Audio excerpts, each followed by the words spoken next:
porte le thème Madagascar, faire nation, de l'avant-hier à l'après-demain.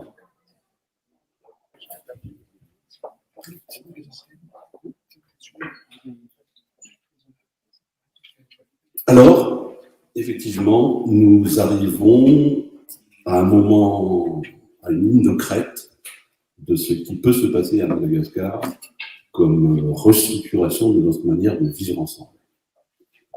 Il n'a pas échappé aux gens bien informés que vous êtes qu'il s'avère qu'à 17h20, le chef de l'État malgache était dans le mur en France.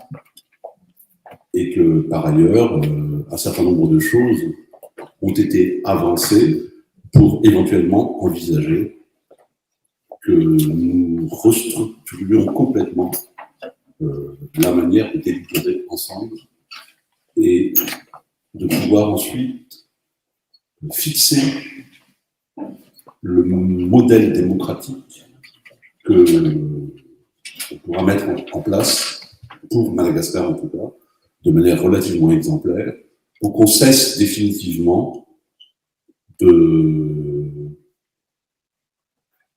prévoir qu'avant et après les élections présidentielles au suffrage nominal direct, il y ait systématiquement des crises politiques et une marche à rebours de l'histoire et du développement de ce pays qu'est Madagascar. Voilà un peu le sens du thème qu'on avait dit aborder aujourd'hui. Si j'hésite énormément dans l'introduction que je viens de faire, c'est parce que tout simplement, il a fallu faire un lien entre ce que nous avons dit la dernière fois, c'est-à-dire qu'il y a à Madagascar énormément de forces qui se mettent en place, mais de manière dispersée et sans aucune cohésion par rapport à la structure globale du développement du pays. Mais surtout, c'est que lorsque l'on avait avancé cela, le caractère qui a fait l'objet de cette initiative était en cours de gestation par rapport à la situation politique de Madagascar. En d'autres termes, je ne sais pas jusqu'où je peux révéler ce qui s'est dit, notamment entre le président de la République de Madagascar et celui de la République française. Pour la bonne et simple raison, c'est que la situation est devenue de plus en plus tendue dans notre pays actuellement. Si j'étais un bon Africain, je dirais présentement. Parce que nous sommes effectivement, c'est pour ça que j'ai commencé par le terme une ligne de crête, où nous arrivons à quelques dizaines de jours de la date présumée de l'élection présidentielle, avec le même système, déjà avec les mêmes préventions, et donc la même impréparation de celles et ceux qui vont s'aligner là-dessus. Et c'est de cette question-là que je suis venu vous parler. En d'autres termes, nous prônons une démarche pour que ces prochaines échéances électorales mettent en place une nouvelle maquette, un nouveau dispositif d'élection qui permette à Madagascar de se doter des représentants politiques qui non seulement se sont préparés autour d'un projet politique pour toute la nation, mais aussi pour qu'ils puissent derrière avoir déjà les compétences disponibles pour pouvoir gouverner régulièrement. Voilà le premier objectif qui a été fait. Je vous expliquerai après, ça porte un nom très simple, ça s'appelle les élections liées. Mais surtout, que pour une fois, nous ne soyons pas confrontés à toutes les impérities que ce pays aujourd'hui, dont ce pays souffre aujourd'hui. Et c'est à partir de ce moment-là que nous avons avancé cette histoire un peu provocatrice de gouvernement d'entente nationale intermédiaire pour mettre en place cette architectonie élective. Mais revenons à l'intitulé de cette conférence, même si ce n'est pas une conférence, c'est vraiment un échange entre nous. La vanité que nous avons eue à réfléchir sur Madagascar est de dire que ce pays est un des rares pays d'Afrique qui existait avant qu'il soit devenu une annexe de la République française. Je dis bien annexe, parce qu'on parle souvent de colonie, mais on n'a jamais été colonisé, en fait, on a été juste annexé. Donc, à partir de ce moment-là, on s'est dit que cette île, dont les habitants sont de toute façon condamnés à vivre ensemble, avait déjà toute une série de structures qui prévalaient dans les échanges et dans la manière de vivre ensemble. Puis ensuite, parce qu'il faut aujourd'hui anticiper ce que viendra demain, eh bien, on s'est dit que la politique, l'idéologie, presque j'ai envie de vous dire, la doctrine sur laquelle nous nous appuyons, c'est d'essayer de faire converger l'avant-hier et l'après-demain. J'avais saisi, lors de la dernière conférence, un propos du docteur Tanon qui avait dit que Madagascar est un pays assez surprenant parce que les gens peuvent être à la fois animistes et chrétiens. Eh bien, cette mise en résonance de ce qui est notre identité nationale d'avant devrait aujourd'hui nous amener vers une autre identité nationale d'après-demain. Et c'était ça l'objet politique, j'ai presque envie de vous dire, la démarche philosophique que nous avons voulu entreprendre en disant que ceux qui vont se présenter demain aux élections présidentielles à Madagascar doivent avoir cette intention de faire que Madagascar se refasse un récit national, d'où le terme « faire nation ».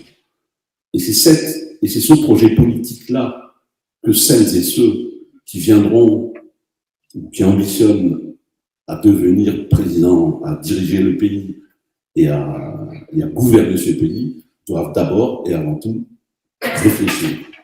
Et c'était ça l'objet de notre démarche. Et à partir de ce moment-là, on se dit que ça ne pourra se mettre en place que si d'aventure il y a préalablement aux élections la mise en place d'une gouvernance d'entente nationale qui organisera ces élections et fera de telle sorte qu'on astreigne celles et ceux qui candidatent, pas seulement à faire des meetings, comment dirais-je, un peu farfelus et particulièrement dispendieux, ou de préparer déjà leur manière de frauder au futur scrutin, mais de les amener tout simplement à parler de ce qu'ils proposent pour l'ensemble de la nation et qui les fait présupposer qu'ils sont les plus à même à collectivement pouvoir gouverner ce pays. C'est un peu ça, la maquette que nous proposons, parce qu'il n'a pas échappé à votre sagacité que j'ai failli dire toute une série de carnavals se met déjà en place actuellement pour tous ceux qui sont les candidats putatifs, et putatifs ne voulant pas dire prostitués pressés, ce sont tous ces gens-là qui sont déjà en train de claquer, mais vraiment quand je vous dis claquer, des sommes faramineuses pour pouvoir se faire élire personnellement président de la République, avec tout ce que ça comporte et tout ce que ça comporte comme indigence autour d'eux. Et donc, comme indécence de leur part, de déployer comme ça autant d'argent, autant de richesses, pour tout simplement se faire élire et sans savoir pourquoi faire. Voilà le fond de l'histoire qui a été un peu le prélégomène de ce que je vais vous dire très rapidement. Et parce qu'on a pris du retard dans le sujet, on m'a demandé de faire court, donc je vais faire court et je vais assez rapidement vous passer la parole pour que nous questionnions. Je vais juste vous donner et vous embêter sur une démarche technique très simple. L'élection liée consiste en quoi? L'élection liée consiste à dire que nul ne peut se présenter à l'élection présidentielle s'il ne présente autant de candidats dans toutes les circonscriptions législatives. C'est-à-dire que l'élection du président de la République est liée avec la présentation préalable de tous, 150 en l'occurrence de notre proposition, candidats à l'élection législative. Comme ça, on arrête d'avoir ces majorités, si je puis dire, qui viennent au secours de la victoire, mais que nous ayons immédiatement des équipes qui sont susceptibles. Alors, le cas inverse, c'était le cas de Ratonar Mapian, qui lui a été élu président de la République avec 0 député. Et à l'inverse, il y a eu ceux, que ce soit de Ravalman ou que ce soit de Andratuel, où toute une série, si je puis dire, de gens sont venus au secours de la victoire et se sont présentés au titre du président de la République, ce qui fait une majorité complètement impréparée d'abord. Et en plus, oui, je fais très attention à ce que je dis parce que les équipes se sont constituées une fois que le président de la République a gagné, et non pas sur la base d'une démarche collective qui devait présenter quelque chose. Mais surtout, cette élection liée permettra, nous le pensons, mais je préfère répondre à vos questions sur le sujet, à diminuer d'abord les dépenses inhérentes à tout ça, parce qu'il y aura toute une série de plafonnements qui vont naturellement dessus, et aussi à réduire la possibilité de ces fameuses fraudes dont on a de cesse de parler, y compris dans la construction, si je puis dire, de la liste électorale, puisque les élections seront faites beaucoup plus au sein des circonscriptions que sur l'ensemble du pays, puisque c'est le récollement des voix obtenues par les députés qui est les voix obtenues par celui qui est candidat à la présidence de la République. Mais je vous donnerai plus de détails techniques le moment où. Deuxième élément dans l'histoire, c'est que cette démarche-là entraîne immédiatement la mise en place obligatoire de ce que tout le monde fanfaronne comme étant la décentralisation, alors que là, c'est véritablement la démétropolisation et la démonopolisation complète de l'ensemble des structures électorales.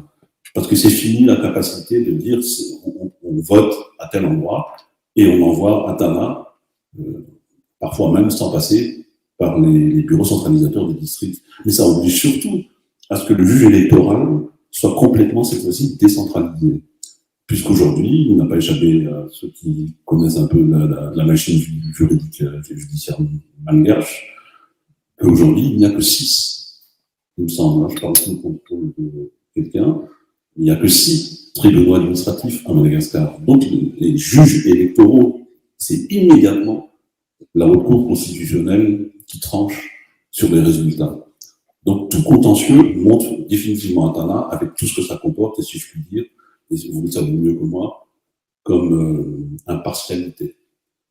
Donc, on me demande d'aller plus loin. C'est ça. Voilà la démarche qui est la nôtre. Et je m'arrêterai quasiment là-dessus pour vous dire que l'essentiel de ce que nous allons avoir à dire, parce qu'il est 8h des poussières, c'est 8h30, c'est les échanges que nous aurons dessus. Je vous remercie.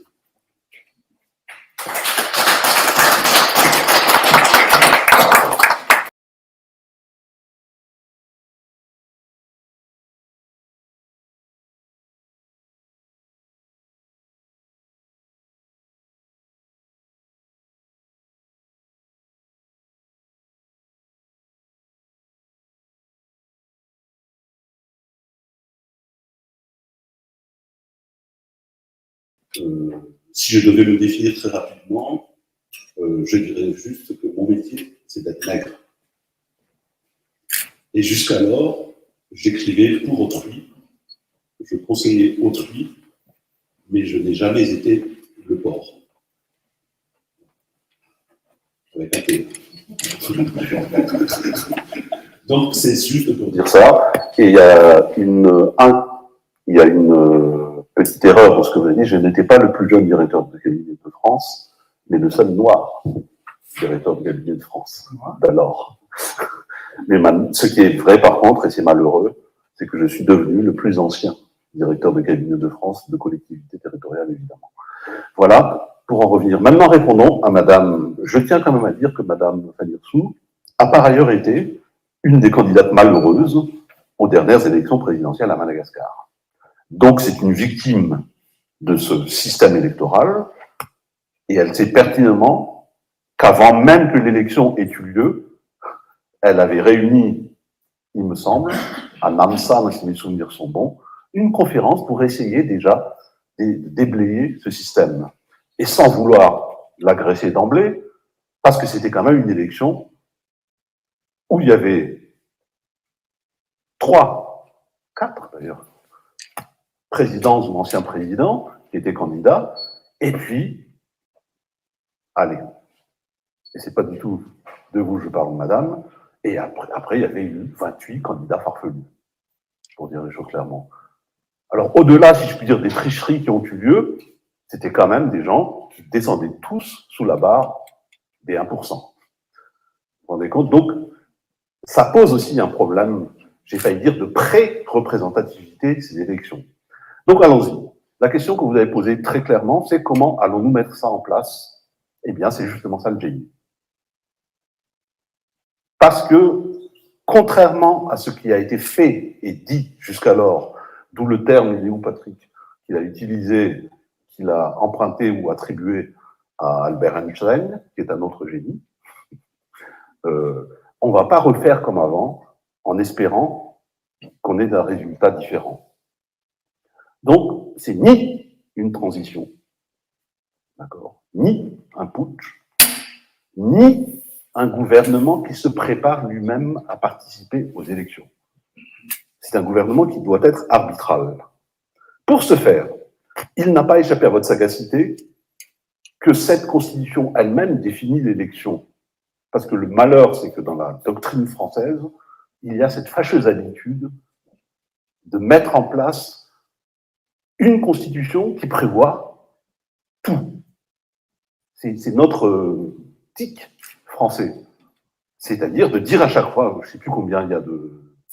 Vous le savez certainement mieux que moi, mais combien il y a d'articles là-dedans, et combien d'articles n'ont jamais été ni appliqués, ni respectés. Donc la seule chose que l'on demande, c'est de dire l'actuel chef de l'État doit dire on ne peut pas, dans les conditions actuelles, s'assurer que les élections seront libres, sincères et impartiales. Donc c'est à lui de dire je transfère, en vertu de l'article je ne sais pas combien, les pleins pouvoirs à un gouvernement d'entente nationale qui aura comme charge d'organiser les élections. Et la preuve d'amour qu'il aura à faire, parce que nous maintenions l'ensemble des institutions élues, j'ai bien dit les institutions élues, et on transfère autrement l'organisation des élections.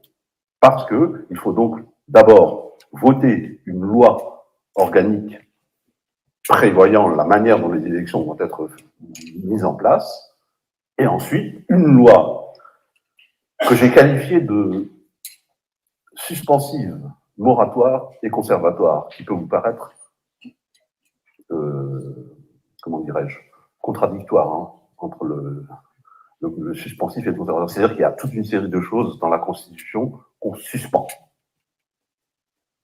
Et on arrête tout ce qui a été fait comme entreprises diverses et variées, dont vous êtes encore une autre des victimes, dans l'exercice, je puis dire, juridique malgache. Et à partir de ce moment-là, dans cette loi sera inclus, cette fois-ci, le détail de tout ce que l'on veut pour que ces élections se passent dans le meilleur cadre et dans les meilleures conditions possibles. Voilà le sens de la démarche. Alors, qui participe de cette envie? Alors, il y a les initiateurs, les courageux, et les courageux comme un âne qui recule. C'est-à-dire qu'il y a eu d'abord ceux que l'on a rencontrés, dont vous faites partie, madame, dès le début de l'année 2019. Parce qu'en vérité, au départ de l'action, disons-le pour être transparent, cette démarche avait été faite pour que l'ancien président de la République, le dernier putsché en date, et Radona Mapian, conduise ce fameux génie. Parce que, je tiens quand même à vous le dire, c'est que l'une des conditionnalités de la participation à ce gouvernement d'entente nationale, c'est de ne pas participer aux élections qui suivent. Et ce n'est pas un détail. Pour la bonne et simple raison, c'est qu'on ne peut pas être juge juge et parti, voilà. J'ai failli dire juge et arbitre, c'est pour ça que je me suis retenu. Donc là, Parce que toutes les transitions, c'est pour ça que ce n'est pas une transition, parce que toutes les transitions qui ont eu lieu jusqu'alors, c'est qu'en fait, le gouvernement de transition préparait la consolidation d'une effectivité en émergence, qui étaient ceux qui ont fait le putsch de transition. Or, nous, ce que nous proposons, c'est un gouvernement qui vienne mettre en place les règles du jeu, qui arbitre le match en âme et conscience, et avec les moyens pour ce faire, et ensuite, ils ne sont plus éligibles. Donc, ils ne peuvent pas participer à l'élection qu'ils sont en train d'organiser et d'arbitrer. Pourquoi je dis ça? Parce qu'à ce moment-là, effectivement, c'était autour de Radon Armakan que nous avons avancé cette démarche-là, parce qu'il nous semblait être le plus habilité, étant le dernier putché, pour essayer de rétablir cette situation-là. Mais, étant donné la condition d'inéligibilité, il y a eu quelques atermoiements, si je puis dire, de sa part, et nous en sommes là. Parce qu'on ne sait pas s'il veut toujours être candidat ou pas. Donc, nous avons pris l'initiative de recréer tout ça. On a rencontré effectivement tout le monde du spectre politique de Madagascar. Mais on l'a fait avec une méthodologie particulière, c'est-à-dire que nous avons dit, nous rencontrons prioritairement les filiations politiques ayant gouverné avec un président de la République à Madagascar. Pourquoi cette démarche-là? Parce que la première critique et la première cible étant l'élection du président de la République au suffrage nominal direct à 2 tours, instaurée en 1962, d'ailleurs par une loi simple, ce qui est quand même assez paradoxal. C'est-à-dire qu'après qu'on nous hume l'affaire du Clamart ici et que le général de Gaulle ait instauré le sien, ben on l'a fait, nous, sur une loi simple. Si mes souvenirs sont bons, c'est le 62007. Je me souviens jamais des articles, hein. Mais ça, je me souviens que ça fait James Bond. Donc, on a instauré ça, et à partir de ce moment-là, les crises sont venues. Je tiens quand même à le dire, au-delà du fait de ce qui s'est passé ensuite en 1972, c'est que l'élection du président Philbert Tran au suffrage nominal direct a été gagnée à plus de 97%. Vous vous rendez compte? Alors qu'en face de lui, il y avait quand même une personnalité qui ne peut pas être accusée de manque de notoriété ou quoi que ce soit, c'était quand même le pasteur Racet. Donc c'était... Docteur Racet, pardon. Le docteur Racet, qui n'est pas rien comme personnalité politique à Madagascar. Donc, ça paraît un peu bizarre. Mais c'est vrai qu'on était déjà aux manettes, un certain nombre de personnes, pour truquer le vote. Bon, donc je réponds clairement à votre question. Nous avons préalablement rencontré, effectivement, Marc Ravalomanana dès novembre 2019, si mes souvenirs sont bons. Voilà. Pour que nous commencions à entamer cette démarche-là. Nous avons ensuite rencontré ceux qui sont aujourd'hui les filiations politiques de la Première République, en l'occurrence ceux qui procèdent de l'héritage de Philbert Tran, donc en l'occurrence le PSD. Nous avons aussi rencontré ensuite ceux qui procèdent de la filiation dite de la Deuxième République, dont le président élu était donc Didier Ratsiré, qui nous a permis de rencontrer notamment l'actuel secrétaire général du parti Arema. Nous avons ensuite rencontré ceux de la Troisième République, c'est-à-dire les... Alors là, c'était une nébuleuse, hein, quand même, parce qu'on ne sait plus exactement qui est le représentant de qui à ce moment-là. Puis nous avons rencontré, évidemment, et Radon Armakan, et c'est pour ça que je respire un tout petit peu, et effectivement, nous avons rencontré l'actuel président de la République. Voilà. Pour essayer de déblayer tout ça. Mais, et c'est à partir de ce moment-là, mais sauf que la balle est dans son camp. Parce qu'il n'y a que lui qui veut, s'il veut s'assurer d'une élection qu'il pense qu'il va gagner de toute façon, quel que soit le mode électoral, eh bien, la meilleure manière de le faire, c'est encore de poser pour que tout le monde soit d'accord sur les règles du jeu que l'on va mettre en place. Mais jusqu'à maintenant, ça n'a pas l'air de prendre le bon chemin. Parce que, visiblement, il y a d'autres décideurs qui sont des étrangers, en plus, hein, puisque c'est un consul honoraire à la fois de la Serbie et de la Côte d'Ivoire, qui semblent tenir les décisions. Mais ça, je laisserai le soin au président actuel de décider ou pas. Voilà le spectre. Je ne sais pas si j'ai répondu à votre question.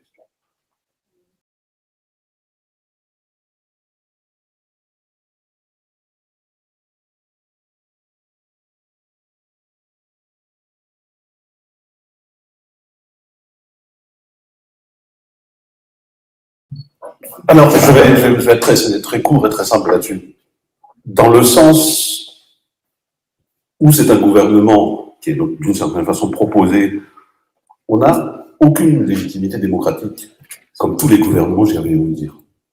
Parce que les gouvernements ont des pouvoirs conférés, puisqu'ils sont nommés par le président de la République, sur proposition certes de celui qui est nommé Premier ministre. Voilà, donc on a les mêmes prérogatives, mais la seule, elle se fera a posteriori. C'est-à-dire que, parce que l'on ne suspend pas les institutions totalement, parce que c'est pas un putsch, donc le Premier ministre qui sera là, contrairement à tous ceux qui se sont succédés, et qui n'est pas prévu d'ailleurs par la Constitution malgache, fera de ces deux lois que je vous ai citées tout à l'heure, c'est-à-dire la loi organique qui met en place l'élection, et la loi qui met le cadre juridique global pour faire cesser toutes ces exactions diverses et avariées actuelles, qui fera la légitimité, entre guillemets, démocratique et légale de ce gouvernement. Ça, c'est le point de légitimité. En vérité, c'est que la seule légitimité, et surtout, comme n'importe quel, j'ai failli dire, ce qu'on apprend aux élèves en première année de droit, c'est que pour quelque chose est force de loi, il faut qu'elle soit nécessaire, conforme et efficace. Donc, à partir de ce moment-là, c'est comme ça qu'on générera ce que l'on veut faire. Pourquoi nécessaire? Parce que, de toute façon, aujourd'hui, quelles que soient, si je puis dire, les fanfaronnades de tous les candidats putatifs, techniquement, il n'est pas possible d'organiser des élections à Madagascar dans ce cadre-là, aujourd'hui, à la date prévue. Tout simplement parce qu'il n'a pas échappé à votre sagacité, que même la loi de finances rectificative ne prévoit pas ces dépenses. Et qu'au-delà de ça, les critiques, et pas plus tard qu'hier, de l'ensemble des autres candidats ont de nouveau émergé concernant cette fameuse liste électorale introuvable et mystérieuse. Voilà. Donc déjà ça, c'est clair. Ensuite, financièrement, on ne peut pas y arriver. Parce que tout simplement, une élection, si je puis dire, administrativement, à la louche, ça vaut 150 millions de dollars. Voilà. Dans un pays comme Madagascar, vous imaginez, parce que l'organisation est faite ainsi. C'est pour ça qu'il y a eu, que ce soit en 2013 ou en 2018, la structuration de ce qu'on appelle un basket fund pour permettre aux autorités malgaches d'être assistées financièrement pour organiser ces élections. Or là, ce basket fund n'est pas prévu. Donc il n'y aura pas, étant donné que l'État malgache n'a pas répondu, si je puis dire, aux différentes...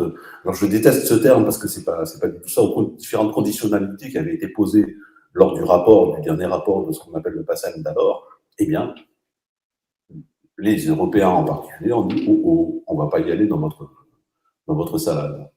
Alors certes, il y a de l'argent qui circule ici ou là, mais pour l'instant, j'ai comme l'impression que la priorité, c'est le jeu des îles qui n'aura pas peut-être lieu non plus, que d'organiser les élections dans les meilleures conditions possibles. Voilà. Concernant maintenant la possibilité, eh bien, ça vient de là. Si le président de la République, on n'a pas de pression en soi à faire. Si le président de la République pense qu'il veut être président de la République dans des élections qui sont déjà tronquées et truquées, il prend donc le risque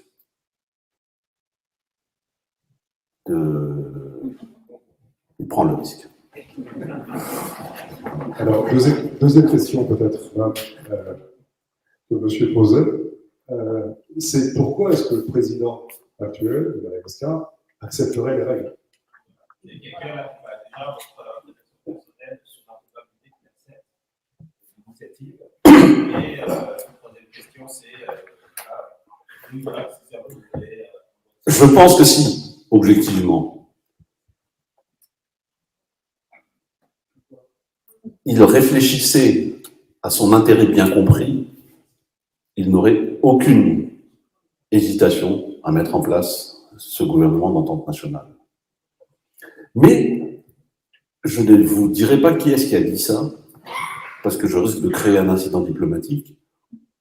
Mais quelqu'un m'a dit un jour, Man, fais attention avec tes compatriotes. Il y a toujours des arrière-français parce qu'il n'y a pas de pensée.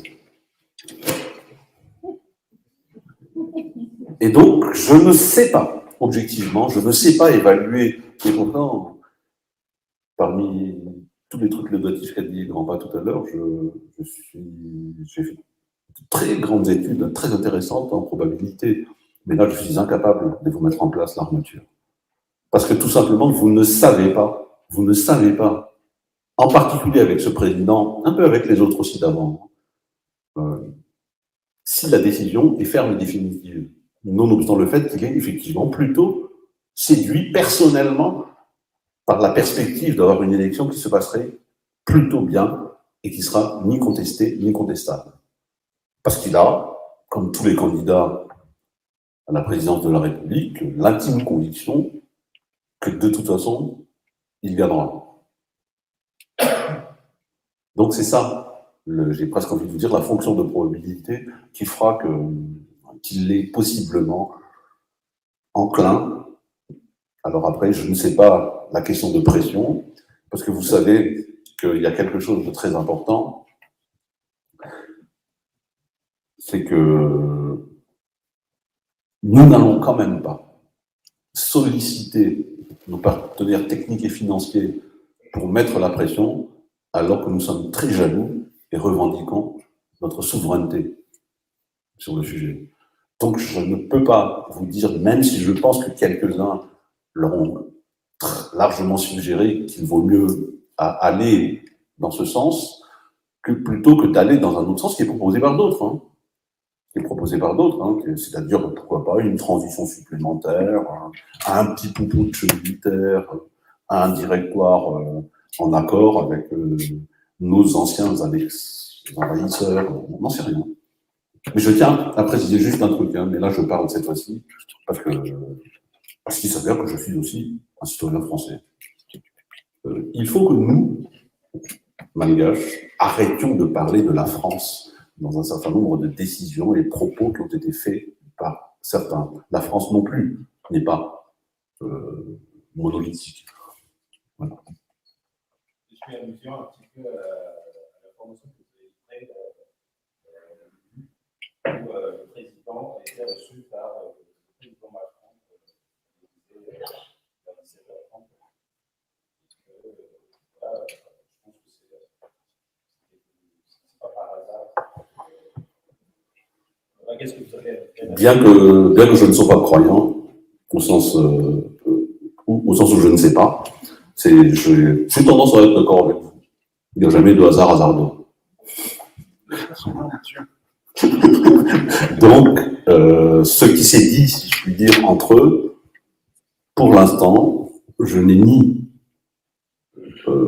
élément de leur conversation, je n'ai juste qu'un souhait. J'espère au moins qu'ils se sont compris.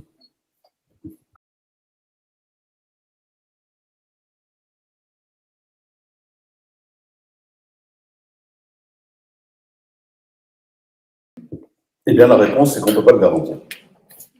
Parce que justement, si on fait des élections et on organise autrement les élections, c'est pour que tout le monde soit sur un même pied d'égalité au départ de l'action. Et c'est ça, d'une certaine façon, ça rejoint un peu la réponse que j'ai faite au monsieur tout à l'heure. On ne va quand même pas organiser une élection en disant qu'on fait ces élections pour s'assurer que ceux qui sont là ne soient pas élus. Non. On met en place des élections et le peuple souverain, parce que là, il aura enfin son expression souveraine, tranchera. Et il n'y a aucune raison que ce soit pas ceux qui sont déjà là. Non, on ne le sait pas.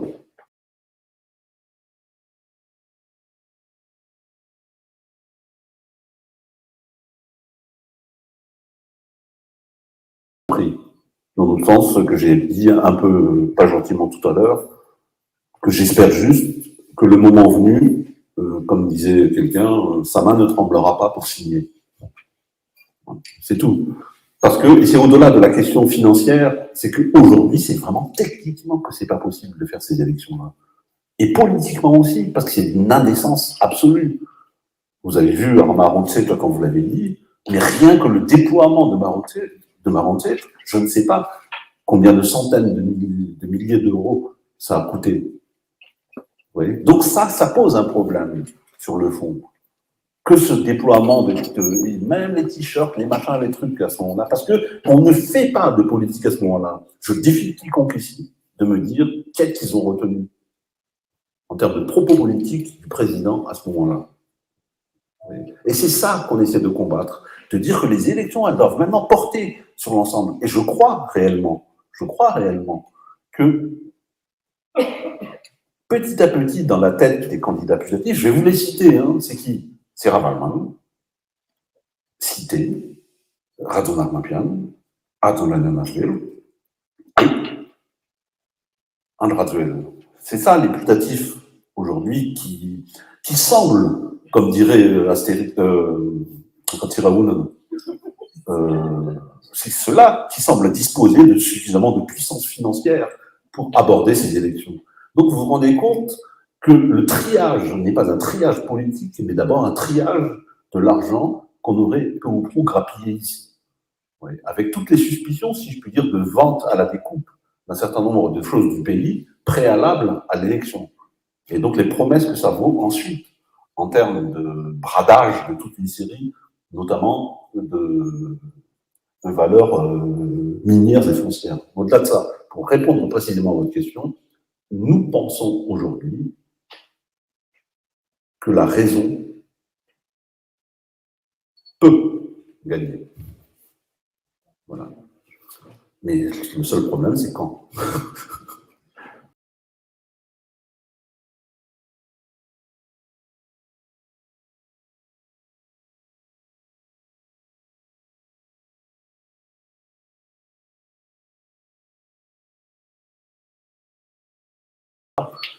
Sont aussi pourvus d'humains, qui ont leur propre, si je puis dire, rapport de force politique au sein de leur structure. Donc, j'ai fait très attention avant d'en parler. Et bien maintenant, je vais en parler, puis je vais vous poser la question. Nous les avons rencontrés, effectivement, par le biais, si je puis dire, de rencontres dites, comment ça s'appelle, vidéoconférences, concernant ceux qui ont parlé tout à l'heure, c'est-à-dire le pasteur Ami, pour ne pas le citer, l'autre pasteur qui s'appelait Maroun. Et j'ai rencontré personnellement le secrétaire général du FJKM, pas plus tard que la semaine dernière. Voilà.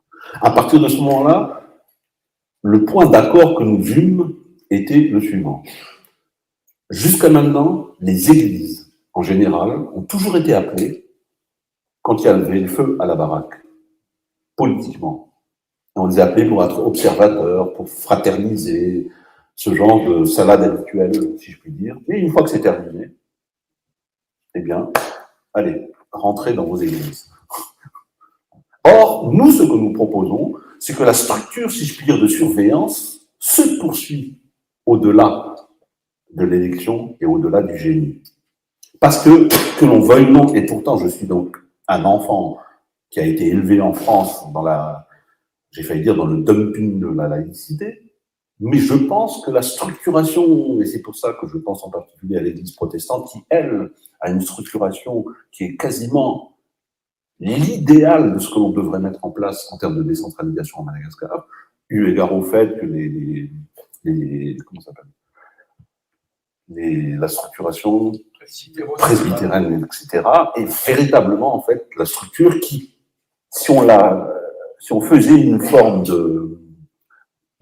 d'homothétie, si je puis dire, avec le Fuknul, devrait être exactement ce que l'on devrait mettre en place à Madagascar. Parce que celle-là structure déjà ça. Ça, c'est le premier élément. Le deuxième, pour être très clair dans ce que vous dites, c'est qu'il n'y aura pas de neutralité sans un minimum de caution morale. Et la caution morale, aujourd'hui, c'est d'abord et avant tout les églises de Madagascar. Voilà. Et donc, nous avons cet accord-là, là-dessus, en disant que de part et d'autre, alors c'est le seul doute que j'avais jusqu'alors, C'est que j'avais juste, pas peur, mais l'appréhension de dire que les églises viendraient à soutenir tel ou tel candidat, qui poserait, là, cette fois-ci, un problème de fond. Ça ne me semble pas être le cas, parce que pour taquiner la personne, j'ai presque envie de dire, le seul candidat possible, ce serait le pasteur Ami, du coup. Voilà. Mais j'ai pas l'impression qu'il, contrairement à certaines rumeurs que d'aucuns veulent bien distiller, qu'il aspire à cela. Voilà.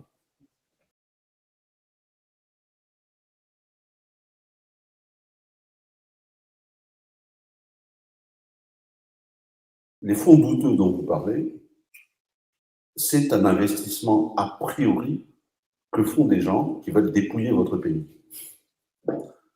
En disant, si c'est lui qui gagne, il vaut mieux que je mette du fric dessus. Voilà. Et ce qui fait qu'ils peuvent déployer, je ne parle pas de ceux qui sont déjà, qui se représentent, hein, c'est-à-dire ceux qui sont à la tête de l'État au moment de l'élection. Je parle des autres. Parce que ça signifie qu'il y a quelqu'un mise sur la victoire de celui-ci. Or, dans l'élection liée, où d'emblée, nous savons déjà qu'il n'y aura pas plus, vraiment, j'ai presque envie de vous dire, mathématiquement, à cause de différentes raisons, il n'y a pas plus de 4 candidats possibles avec l'élection liée. Parce que chacun d'entre eux, ils sont même, je ne connais pas un seul parti politique à Madagascar, je dis bien aujourd'hui, il y a un parti politique qui est capable d'avoir 150 candidats crédibles. Parce qu'il s'avère tout simplement, sur tout Madagascar, à part ceux, comme vous venez de dire, ceux qui sont capables d'acheter des candidats pour qu'ils se présentent. Mais il s'avère que dans l'élection, il y a une petite clause qui dit que tous les candidats vont avoir une ouverture de crédit pour leur campagne, qu'ils rembourseront s'ils font moins de 10%. Il y a une ligne de crédit. Et aussi s'ils le dépassent. Donc c'est un contrôle qui vaut ce qu'il vaut, mais en tout cas c'est déjà une toute petite digue qui permettra que certains candidats aujourd'hui, et je sais qu'il y a eu quelques personnes ici qui avaient été candidats aux élections législatives dans cette salle, moi je vous dis qu'il y a certaines personnes qui vont dire moi je ne vais jamais aller être candidat avec machin, hein, je ne vais pas y aller. Mais sauf que c'est aussi le fait que celui qui va gouverner sait. Donc celui qui va gouverner, c'est qu'il a intérêt à ce que son député fasse plus de 10% dans sa circonscription. Parce que sinon, le pauvre mec, il va devoir rembourser sa part de la ligne de crédit ouverte. C'est un peu l'équivalent de ce qu'il y a en France, mais là, c'est l'État qui fait l'ouverture de la ligne de crédit. Parce qu'en France, en fait, le candidat emprunte. Et après, il rembourse. Donc, très exactement, il est remboursé par l'État s'il fait plus de X%, 5 en l'occurrence en France. Alors que là, c'est la ligne de crédit que l'on ouvre et on dit aux gens, si vous ne dépassez pas 10% à la fois sur l'ensemble de l'élection présidentielle et pour chacun de vos députés sur leurs circonscriptions respectives, eh ben moi je vous dis qu'il y en a quelques-uns qui réfléchiront à 2 fois. Voilà sur l'aspect. Alors pour le reste,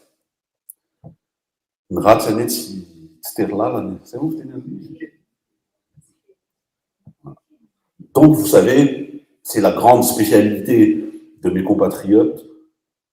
C'est pour ça que je ne vais pas dire le terme. Mais il s'avère tout simplement que quand on fait des lois à Madagascar, la première chose qu'ils cherchent, c'est comment la critiquer. Nous avons la faiblesse de faire des lois qui soient de portée générale et non pas de portée opportuniste. Voilà.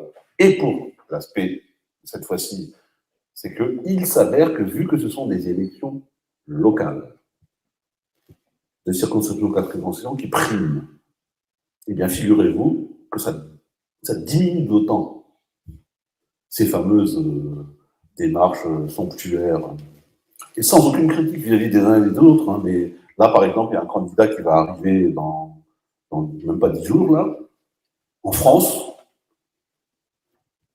Il n'y a pas d'électeurs ici, à ma connaissance. Hein. Ouais. Donc, ce sont des choses comme ça qu'il faut définitivement éviter.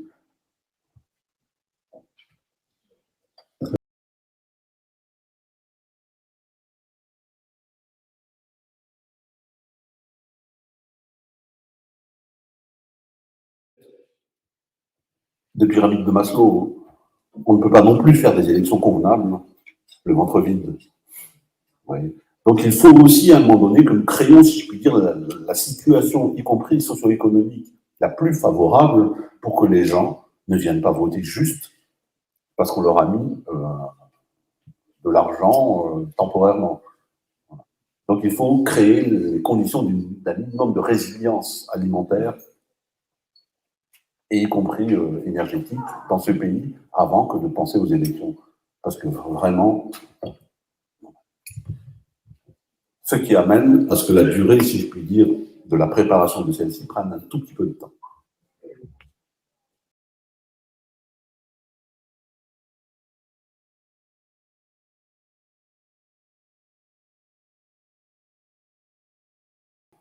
Alors très rapidement, c'est la différence entre l'Union nationale et l'entente nationale.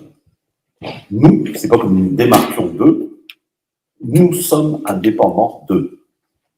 Mais il n'en reste pas moins qu'il faut qu'ils s'entendent pour qu'on mette en place les conditions sur lesquelles ils vont se taper dessus, pour dire les choses très, très trivialement. Parce que s'ils ne sont pas d'accord, parce que souvenez-vous, hein, après le putsch de 2018, ils ont fait un gouvernement d'union nationale où chacun a pris un certain précaré d'abord pour piller, et ensuite pour se présenter aux élections dans les conditions qu'on a connues. Et vous avez vu le résultat. Nous, ce qu'on dit, c'est que nous nous assurons de la neutralité, l'impartialité de ce gouvernement pour préparer les élections.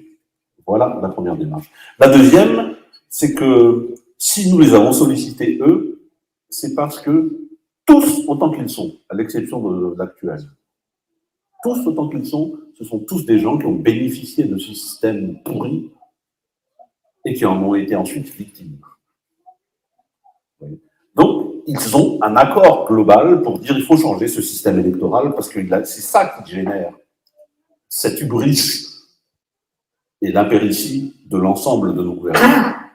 Parce que ce sont, à l'exception près de Phil Bertram, je vous dis bien, à l'exception près de Phil Bertram, aucun d'entre les chefs d'État qui ont été élus ne se sont préparés préalablement et collectivement pour gouverner.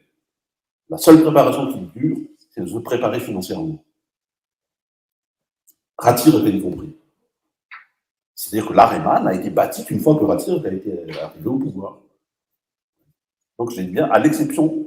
Donc, si vous voulez, la structuration, parce que le corollaire de ce que l'on dit par rapport à cette élection, c'est que tous les partis politiques perdent leur fonction de parti politique à partir du moment où ces élections se mettent en place. Et sont réputées juridiquement organisations politiques que celles qui sont capables de se présenter et de présenter des candidats sur l'ensemble du pays. Voilà le sens de la démarche. Ce qui fait que ces gens-là sont obligés de se préparer collectivement. Et en plus, au lieu de parler, si je puis dire, de Miami Beach ou de je ne sais quel projet de boulodrome à trifouiller des marmouillettes, ils vont présenter un projet pour faire nation, si tant est, et les gens choisiront à ce moment-là. Alors que là, aujourd'hui, l'élection uninominale, comme son nom l'indique, c'est encore et avant tout l'élection d'un individu dont on présume qu'il aurait une capacité messianique, sans parler, si je puis dire, des tribulations de référence ethnique que ça sous-jacente. Donc il faut juste, c'est ça que l'on veut casser dans le système. Eh bien, après, que les meilleurs gagnent.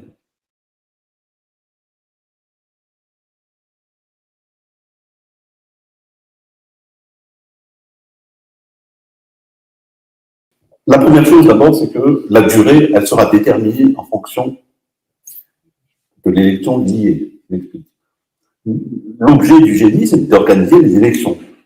Or, il n'a pas échappé à votre sagacité que les élections de 2018 furent des élections anticipées. Il n'a pas échappé à votre sagacité non plus que les élections de 2013 étaient déjà, ont failli être des élections liées. Malheureusement, ils ont gardé le système d'élection présidentielle à 2 tours et ils ne l'ont fait que simultané. Les élections législatives de 2018 ont eu lieu en même temps que le second tour des élections présidentielles, si vous vous souvenez. Donc, étant donné que les élections vont être liées, la date de péremption du yaourt des députés, c'est prévu fin juin, si mes souvenirs sont bons, début juillet 2024. Donc, ça semble une bonne date. Que l'élection présidentielle soit repoussée en même temps que l'élection législative, pour que chacun se prépare à faire l'élection liée, et ça sera là la fin du gouvernement d'entente nationale, puisqu'on reviendra, si je puis dire, dans le gouvernement normatif de celui qui sera élu président de la République et qui aura la majorité à l'Assemblée nationale. Voilà, si vous voulez, la temporisation de la chose. Et je tiens quand même à le dire, parce que d'aucuns qui détestent André Azoulay, pour des raisons légitimes ou pas, disent oui, mais donc ça signifie qu'il va rester là jusqu'au bout. Ben oui, il va rester là, sauf s'il est candidat. Parce que nous, la campagne électorale commence 6 mois avant l'élection. Ce qui est déjà le cas aujourd'hui, hein, mais de manière cachée. Donc celui qui est candidat à la présidence, tous ceux qui sont candidats à la présidence de la République doivent démissionner de toute façon 6 mois avant les élections. Ce qui arrive, grosso modo, si on prend André Azoulay himself, hein, ce qui arrive, grosso modo, à la date de la fin de son vrai mandat. Parce que c'est l'article, je ne sais pas combien, des 60 jours, qui fait qu'il doit démissionner plus tôt s'il est candidat. Alors que son mandat, c'est 5 ans. Donc son mandat s'arrête vraiment que début février, ou c'est ça?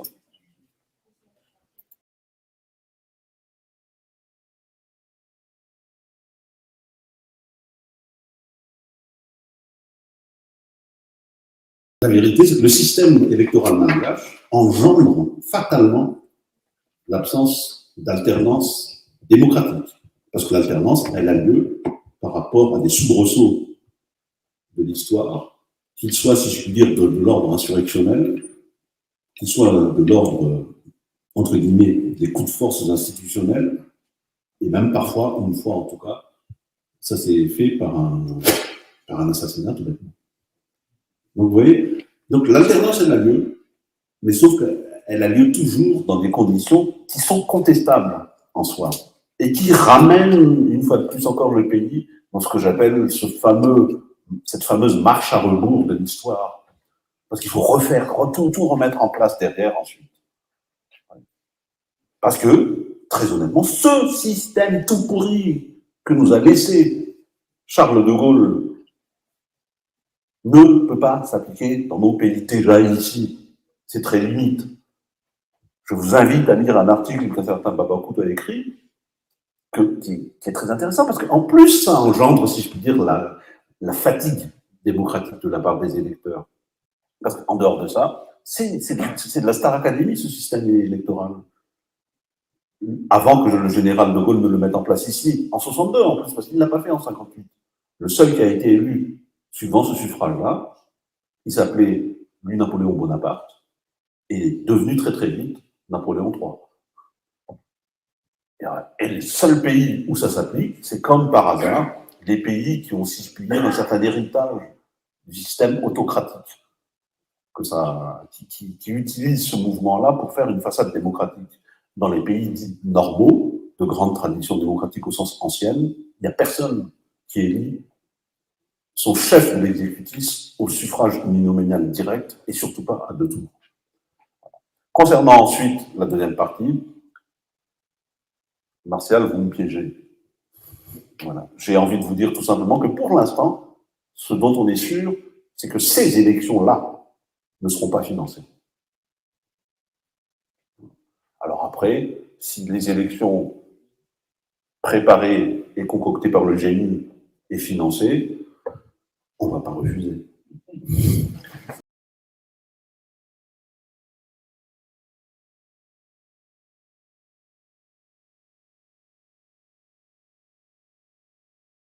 Oui, je vais vous dire un petit mot quand même, hein, parce que c'est quand même, je crois que beaucoup de gens sont venus ici pour ça. Donc je vais le dire. Demain, quand je dis demain, c'est demain, nous allons interpeller publiquement et officiellement le président de la République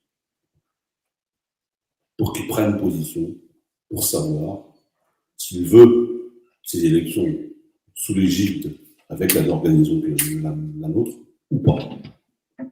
Et par la même occasion, nous interpellerons officiellement aussi l'ensemble des anciens présidents de la République, toujours en vie, et tous les candidats à la présidence de la République putatifs, s'ils veulent aller aux élections dans les conditions actuelles, ou s'ils veulent aller aux élections dans les conditions que nous préconisons.